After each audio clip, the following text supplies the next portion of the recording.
G'day Gear Junkies, Jason here.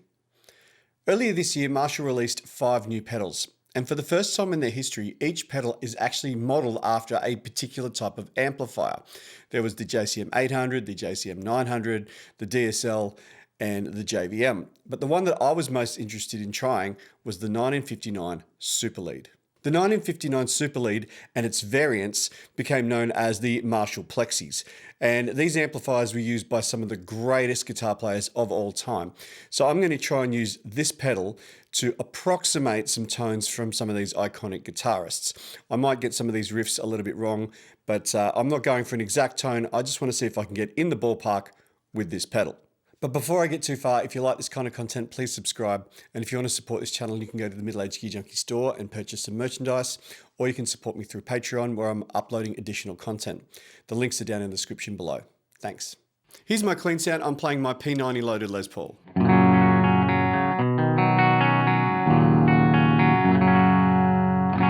Now, I tried this pedal through a bunch of amps, but the one that I thought it sounded best through is actually the Orange Terrace amp. And that's probably because I've got it running through an old cabinet that has 2 Celestion G12 speakers in it. The G12 was a kind of modified version of the Greenback. Now, if you think about these types of amplifiers, the Super Lead amplifiers, they were often paired with cabinets that had Greenback speakers in them. So it's not a surprise to me that this cabinet is really getting the best out of this pedal. So here's what the pedal sounds like with all knobs at noon.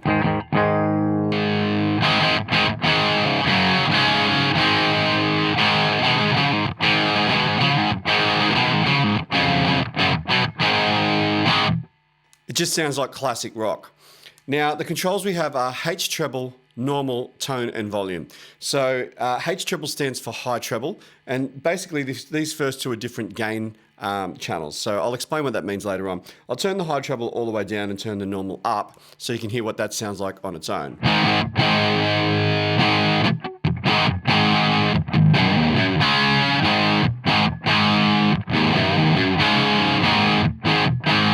So it's got lots of guts, but doesn't have a huge amount of definition.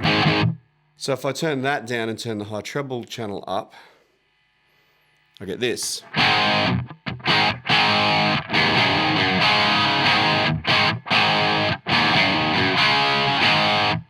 So the problem there is that it's got all the definition but no balls. So the trick is with this pedal and with these amps is to blend the 2. So I'm going to get a bit of a blend happening here. Turn it down just a little bit.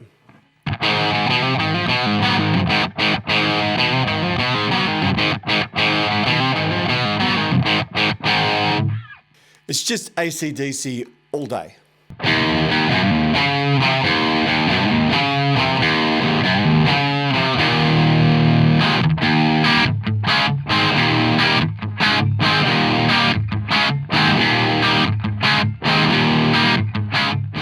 To me, that really sounds like Aussie pub rock.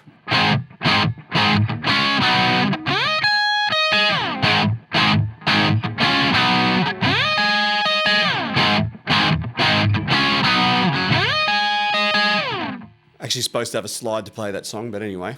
If I turn up the high treble a bit more, I can get some really cool Zeppelin tones.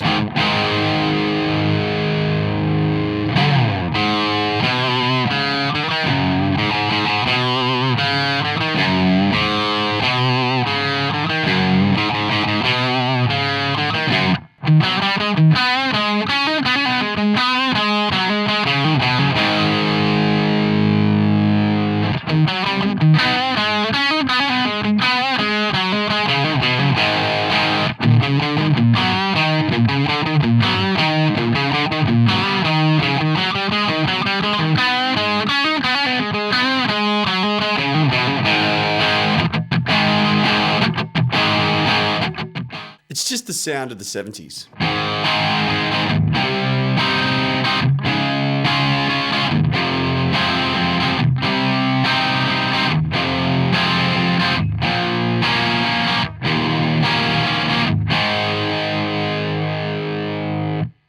Now I'm playing my Strat on the neck pickup.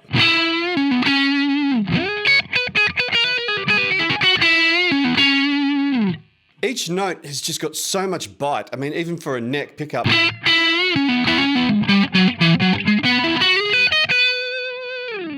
So I'm going to try rolling off the volume here. And I reckon this tone might be good for your sort of cleanish or slightly broken Jimi Hendrix sort of tones.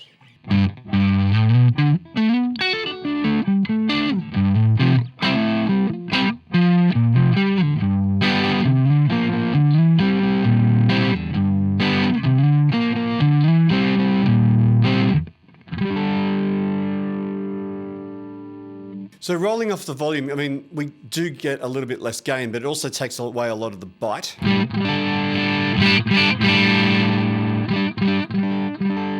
So it makes it a bit more of a mellow, warm tone.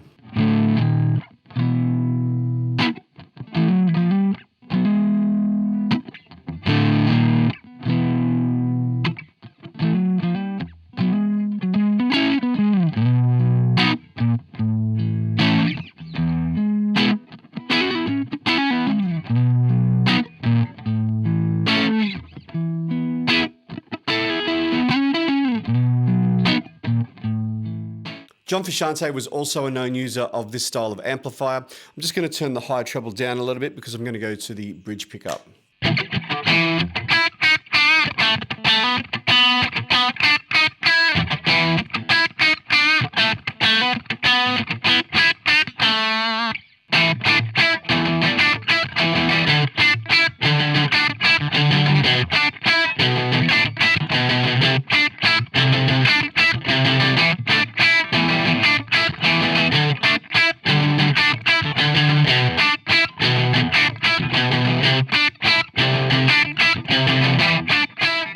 Although the 70s was their heyday, this amplifier was by no means redundant in the 80s, even after the JCM 800 came out.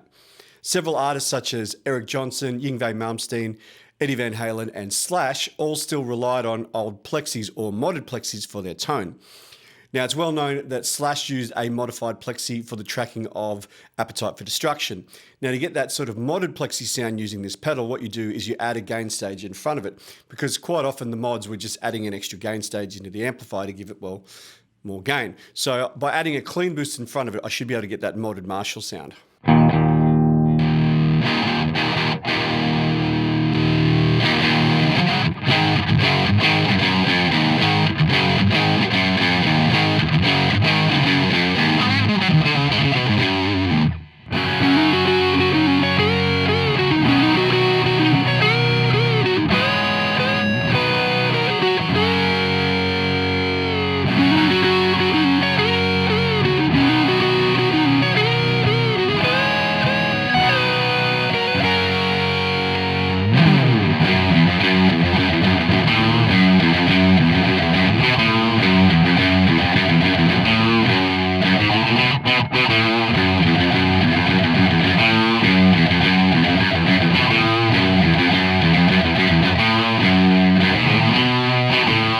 Eddie Van Halen was also a noted user of modded Marshalls in the 80s. This was prior to the 5150 amplifier coming out in the early 90s.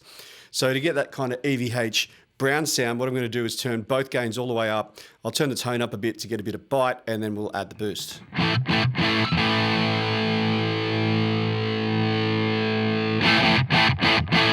And the boost.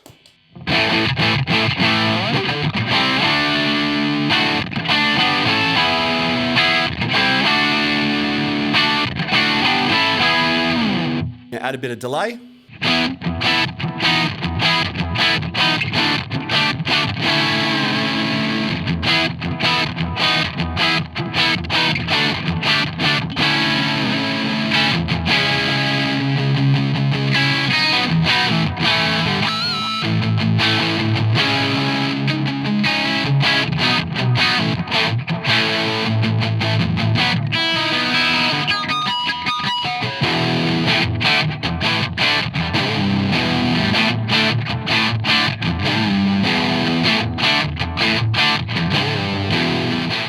Even into the 90s, there were still artists that were relying on Marshall Plexis for their tone. Someone like Billy Joe Armstrong of Green Day, he used 2 different modded Plexis to get his tone. So again, if I wanted to get that kind of tone, what I would do is I'd gain up the pedal. And then I'm going to hit it with a clean boost again, but I'm going to give it more boost.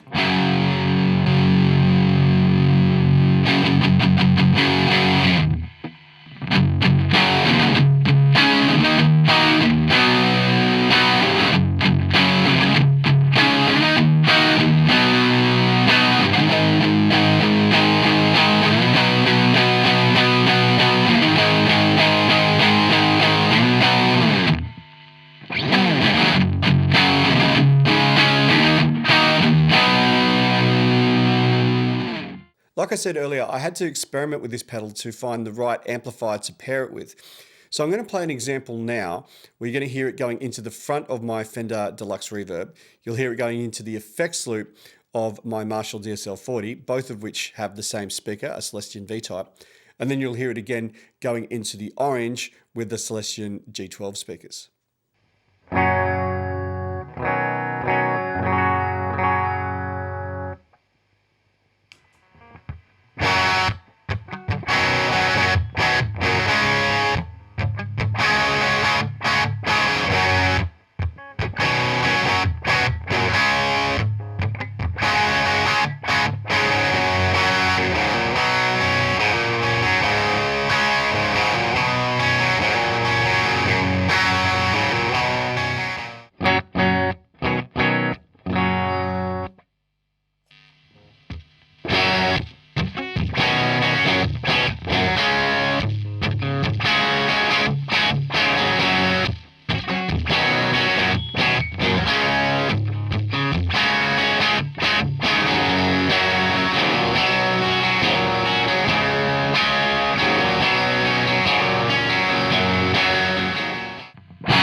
So same settings, same guitar, same mics, and they all sounded fairly different. So yeah, I think the amplifier and particularly the speakers that you run it through is going to make a big difference to the sound of this pedal.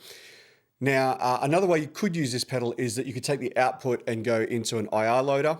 Now, I tried doing this and I bought a greenback cabinet IR from Celestion themselves, and I didn't really like it. So yeah, I decided not to demo that because I thought it put this pedal in a bit of a negative light, which I think was unwarranted because I actually think very highly of it. The Marshall 1959 Super Lead amplifier came out in 1965, which I know is confusing, and it was partially at the bequest of Pete Townsend, who asked Jim Marshall to build him a 100-watt amplifier. And apart from Pete Townsend, the client list of guys who went on to use one of these amplifiers was nothing short of impressive. We had Jimi Hendrix, Jimmy Page, Angus and Malcolm Young, Eddie Van Halen, Yngwie Malmsteen, and the list just goes on and on and on. And I'm sorry if I forgot your favorite guitar player. One of the most unique things about it was that it had two channels. It had a high treble channel and a normal channel, and it had 4 input jacks. And one of the things you were able to do, and you see people do quite a lot with these amps, is that they take a patch lead and they jump one channel into the other so that both can be used at the same time. That's something that this pedal does really, really well. So it acts like a super lead amplifier where you've got the 2 different gain controls. You've got high treble and you've got normal, and then you can just come up with a blend between the two. So for stuff like Led Zeppelin, who actually had a fairly trebly sound, I actually put more of the high treble sound in it than the normal channel. Depending on the sort of part that you want to play, if you want more definition, you put more of the high treble gain in there. And as I demonstrated, they do sound fairly different. That was one of the coolest things about this pedal, is that it really gets that across really, really well. It's not super high gain. It's definitely a really great crunchy rock tone that is just pure classic rock as far as I'm concerned. Now I've owned a lot of different Marshall in a box style pedals, including the famed Governor. And I even shot the Governor and a bunch of other Marshall style pedals out against each other in a video about 9 months ago. But I can say with all confidence that the 59 Super Lead is the best Marshall style pedal I've ever played. It really does feel, and I hate to use this term, but amp-like. It's way more responsive to your picking dynamics. You can roll off the volume and clean it up a little bit. And funnily enough, when you do roll off the volume, you actually lose a bit of top end treble, which was normal with a lot of different, particularly single chord guitars.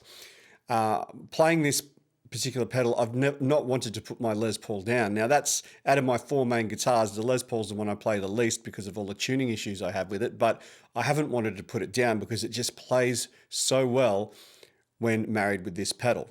So I'm super impressed with this pedal, and I'm actually thinking I might pick up 1 or 2 more of the pedals from this series. Let me know in the comments which one you think I should try next. So if you enjoyed this video, please give it a like, and if you haven't already, please subscribe. You can support this channel by going to the Middle Age Gear Junkie store and purchasing some merchandise, or you can support me through Patreon. The links are in the description below.